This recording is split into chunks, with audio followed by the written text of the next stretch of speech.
Now you all know about the leadership skills, qualities, and the background, everything. Now I'm going to give you some practical lessons to improve your leadership skills. Here are a few suggestions to get you on the path to become a better leader. I will explain 5 such ways to become a better leader. Number 1, identify your weakness and threats. So for that, you have to do a personal SWOT analysis. SWOT analysis is usually done for workplaces to understand, identify weaknesses, strengths, opportunities, and threats. But you can do it for personal analysis as well. So SWOT analysis is a method for identifying and analyzing your internal strengths and weaknesses. Also, it helps to understand or identify external opportunities and threats as well. So that will shape your current and future operations, and it will help to develop a strategic plan for your personal development, personal goals. So this is not always easy anyway, because we often have some blind spots for our own strengths and weaknesses, because we never identify, we never recognize our weaknesses in a more objective manner. It is little subjective. However, it's worth understanding these so you can grow your potential very quickly.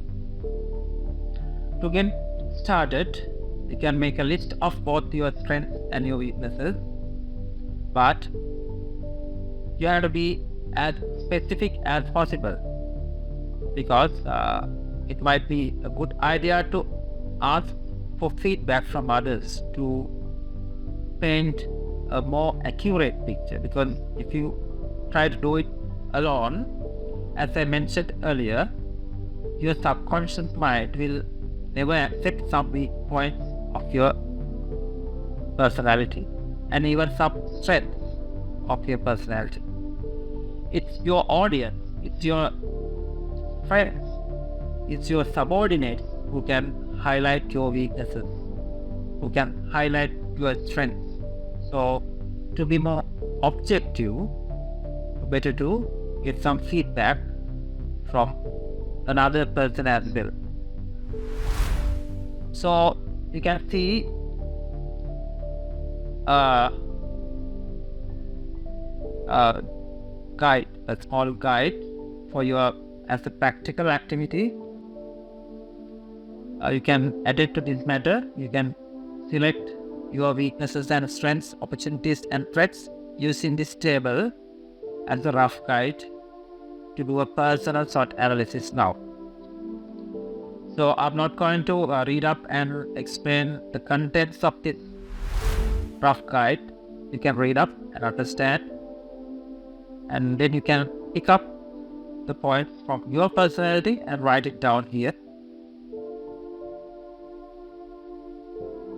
Then you will have a very nice and transparent, like a psychoanalysis of your own personality within this paper. Then the second strategy I would like to suggest for you all to improve your leadership skills is taking management and leadership courses and reading books. One of the best ways to improve your leadership skills is to take online or physical courses and reading books.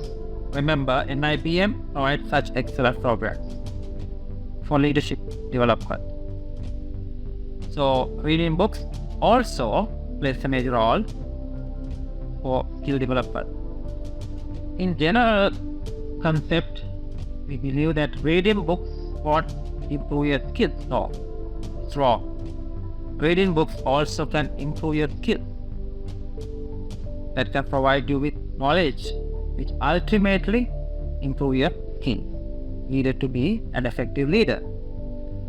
Both hard skills and soft skills can get improved by any of the above methods. Taking courses will also help you to network with other professionals as well, especially the professionals who are working in other fields, not in medical fields. That's very important to build up your leadership skills, because you can expand your professional framework by exporting your personality to other specialist fields, especially the management field, business field, and all that, and the research field especially. So whether you take courses online or personal, you have to better to choose a program that is reputable and accredited, depending on your goals. You may want to look for courses that have an international focus as well. So, however, it depends on your target and your identity. Right. Then, number 3, I would suggest to brush up your skills, hard skills. So, it's not secret that technical skills are becoming increasingly important. It's essential, therefore, that leaders have a strong grasp of skills relevant to their industry, especially like financial analysis, project management, and contract management are all examples of important hard skills. These are common even for healthcare industry. Its skills are not only to handle projects with financial analysis, projects or contract management, but the skills and knowledge which you can gather from developing these skills can be implemented your leadership capacity within your small department. You can amend, you can modify these skills according to your place, and you can use them and customize them to your personality. So that is the beauty of learning this kind of hard skills, because these hard skills are not meant to be used in the same manner. You have the creativity, creative ability, innovative thinking pattern. You can modify these skills accordingly, and you can use them in a much more innovative manner in your department to give a more efficient and productive outcome. So some of the hard skills you need to in healthcare sector are listed below. So I'm not going to explain it in word by word. You can read up and you can search more about each and every skill and how to improve those skills. So let's move on to the final fourth advice. So finding a mentor. A mentor can provide you with guidance, support and advice when you need it most. They can also help you to develop a better understanding of yourself. That is very, very important. And also to understand your goals, sense of life, everything. But remember, when choosing a mentor, you have to look for someone who is experienced and respected as a leader, as you will learn the most from their examples. That is the most important thing. Examples of life is the most important than the knowledge and the experience. Make sure to choose a mentor who is honest and will give you constructive feedback. Also, the mentor could be whatever the person. You also choose person, someone who you feel comfortable, because since you spend a lot of time together to build a trusting relationship with that mentor. So if you feel uncomfortable in front of a mentor, whatever the qualification, whatever the reputation that person is having, it's not important. So if you are not comfortable, you have to give up that mentor. The most important thing is you must be comfortable in front of that person. let's move on to the final advice. The admit when you fail and move on. Remember, this is where, as ordinary people, we all get stuck. We are a little reluctant to admit our failures and accept our weaknesses and to modify our personalities, and we are a little reluctant to move on. That's why we are get stuck. You can't move on, you never get stuck, isn't it? Yes. So the word itself gives you an idea about the importance of admitting your failure. Once you admit your failure, you can move on. Otherwise, you will definitely be stuck. You will definitely be sink down within that failure. Everyone makes mistakes. Even religious leaders, spiritual leaders make mistakes. They did mistakes, they are doing mistakes, and they will do mistakes, huge as well. So why we can't do mistakes? As a leader, it's important to admit when you have failed and learn from it. So this shows your team that you are a flexible human and that you are willing to learn from your mistakes. That's very, very important. So if you are willing to accept responsibility about your weakness or about your failures, it will definitely build trust and credibility with your team. Within your team. So you have to use your failures as an opportunity to personal improvement. By reflecting on your mistakes, you will definitely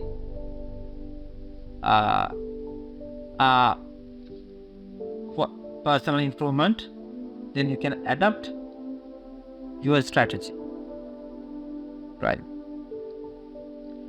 So other thing is, as I mentioned earlier, it's the previously explained that psychological defense mechanism also again play a major role in this part as well.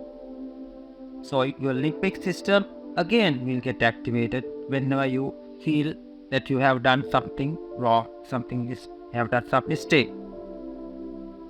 You have done kind of failure. So you know now about this limbic system and psychological defense mechanism and how it stimulates your higher functions in the cerebral cortex, how it alters your higher functions, intellectual and cognitive functions in your frontal cortex to put you down to a primitive level where we can see even in animals. So if you can understand that phenomenon, psychological defense mechanism, you can defeat that mechanism by your own thoughts if you are mindful about it. So for example, if you have done some mistakes, if someone have identified a failure inside you, your limbic system will activate to protect you. The first step is not to accept that failure and not to accept that mistake. That is the point where you have to be mindful. That is the point where you have to address immediately. So if you can address that point in your limbic system, in that point in your cerebral cortex, higher functions, where the primitive mechanism which motivate you to not to accept that failure, to not to accept that mistake. That is the point where you have to break this vicious cycle. If you can break this vicious cycle at that point, it will never go beyond that point. So that's finished. You have accepted your failure, you have accepted your mistake. Then nothing will happen then. Then your brain will start about rethinking, not to protect you by that primitive psychological defense mechanism. Your brain will start now to teach something new. So that is a different level of psychological brain chemistry, which I am not going to explain today. Remember, above that primitive defense mechanism, there's another level of cognition, intellect, where we can see your brain starts to modify or teach something new using your previous mistake, using your previous failure.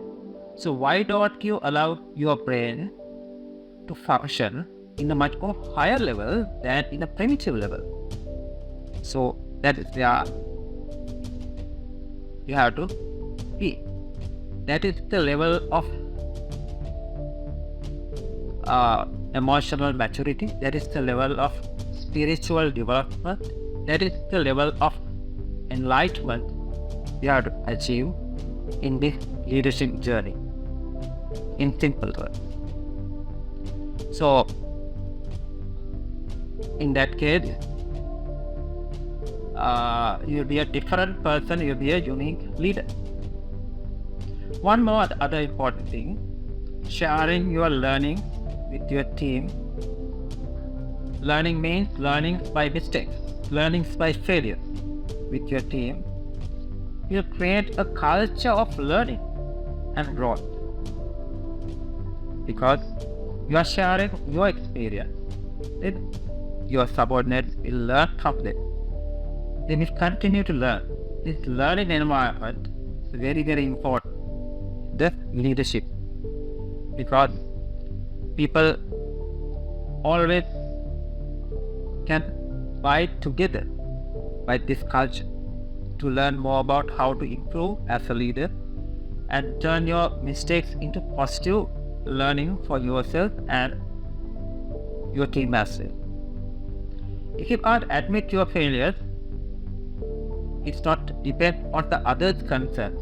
Remember, most of the ordinary people do not accept their failures, not only due to that limbic system phenomena, but also due to others' concerns, because they concern more about, not about their mistakes, but about the others' concern about their mistakes. Got it? Others' concern about their mistakes, because they overthink about others' concerns. So if you can stop that overthinking about others' concerns about your mistakes, you can move on very quickly. You will be not stuck within that mistake. You will not get stuck within that failure. You will rapidly and quickly you can move on. So that is very important lesson you have to learn. As far as your psychological mindset development is concerned during this leadership journey. So you all have realized the fact that with admitting failures and admitting your mistakes and practicing humbleness, it's not a matter of the other person. It's a battle between your limbic system and your frontal cortex. It's a battle inside you. So please leave the other person away from the battle between your limbic system and cortex. You know what I mean? So if you can't accept your failures and your mistakes, that's a problem. That's a battle between your limbic system and your frontal cortex. So please don't get involved the other person to that battle. Leave that person away from your battle. Try to sort out your battle within yourself. Equally applicable for the humbleness as well. So if you can't respect others, you can't understand the value of other people, it's not a matter which is related to the other person. It's a battle between your limbic system and your frontal cortex, your higher function and your primitive function. So sort out that battle within yourself and please leave the other person away from your battle, and please give the due respect to that person until you sort out your battle within your brain. So that is the simple explanation which I can give to be humble people and to be people who can admit their failures at mistake in this point. Okay, there comes a somewhat practical topic now, that is about how do you demonstrate your leadership skills in your workplace. This is somewhat important, especially if you are working in a place where the top management decide who gets the next promotion and who gets the next benefit among your subordinates. So they will be watching your leadership skills to promote you or demote you. Even for your appraisal, even for your continuous professional development, you have to deal with your senior manager regarding this matter. But how can you show your leadership skills without being in leadership position? That's the most important question here. Well, the truth is, you don't have to do it intentionally. You don't have to show. That means you don't have to show off your leadership skills in front of your senior management. Instead, you can demonstrate your humanity skills to your colleagues and for your senior managers in a different manner. So leaders may have to give instructions to the team members then and there, but that's only a small part of their job. So this kind of instruction giving ability will be considered by the senior management as a skill of the leadership. But you can focus on displaying the other key leadership skills that will help others. So let's discuss little deep about these skills. At the outset, I would emphasize the fact that in this situation, you have to be a hidden leader in the heart of your subordinates, of your members, but not the leader in the office room. So if you can win the heart of your subordinates and your senior management, so you don't have to show off your leadership skills intentionally. So one good example is offering to help to a colleague who is having problems. So if you can help your colleague, it can be considered as one of your leadership skills, because everyone can't do that. But remember, this help should be done with your heart, not to show off your ability and not to suppress others. So anybody can help anyone, even with very significant financial input, but others won't feel it to their heart if you don't do it in a more sensible manner. You have to do it in an honest manner, understanding the problems of other party. The second one is being supportive and encouraging, both emotionally and physically. So that is important, especially in workplace. You always face conflicts, problems, even professional and personal.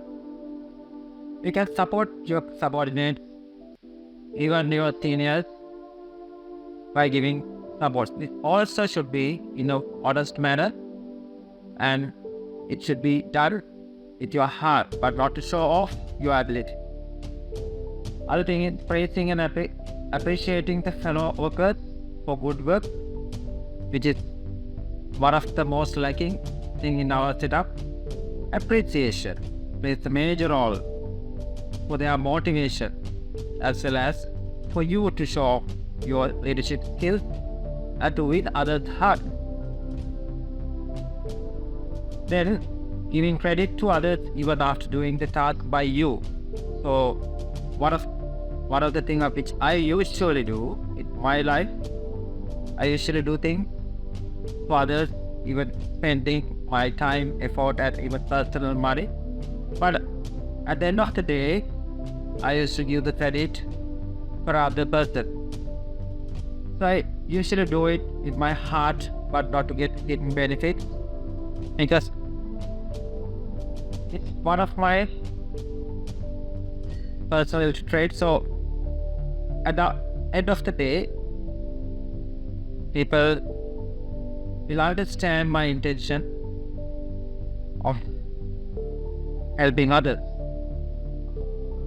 The showing empathy for people with difficult tasks also plays a major role, and communicating effectively by listening to others' problems and understanding the other point of view. So this kind of personality qualities will definitely raise you up in your leadership ladder, and it will be considered by your senior management or your seniors as plus points during your appraisals and for your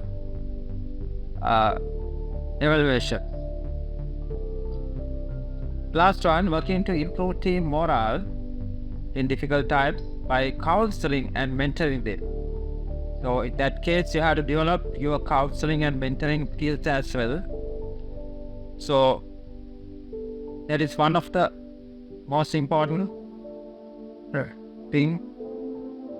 If you are dealing with your colleagues as for friends, as for family members, so it will definitely give you credit in your workplace. So having done all these things in your workplace, the most advantageous thing that you can achieve in your workplace by doing all these things, once you become a leader at the same place, then all your subordinates, colleagues, seniors, and even juniors know who you are, and then it's very easy to lead your subordinates once you become a leader in the same place. So they know who you are and you know who they are. There's no gap between you and them. So as a leader, you can do your work and you can raise your organization or even your small department to a higher level, because you will become a kind of easygoing person among your employees.